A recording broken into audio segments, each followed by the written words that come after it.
ស្ដីបងប្អូនថ្ងៃនេះខ្ញុំមាន option Mac 2គ្រឿងសម្រាប់ Avatar 06អានេះសម្រាប់ model សេរីចាស់ហើយអានេះសម្រាប់ 6T model 2026អញ្ចឹងតើតើនឹង LAN 2 model នេះគឺខ្ញុំ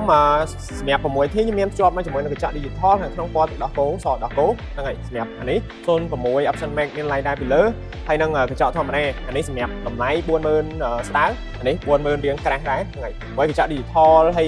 ឆ្នាំ2026 model 6T សេរីថ្មីណាហ្នឹងហើយអញ្ចឹងសម្រាប់បងប្អូនដែលមានបាត់ចិត្តត្រឹម$40000អាចមកមើលរថយន្ត2 model នេះបានហ្នឹងហើយសម្រាប់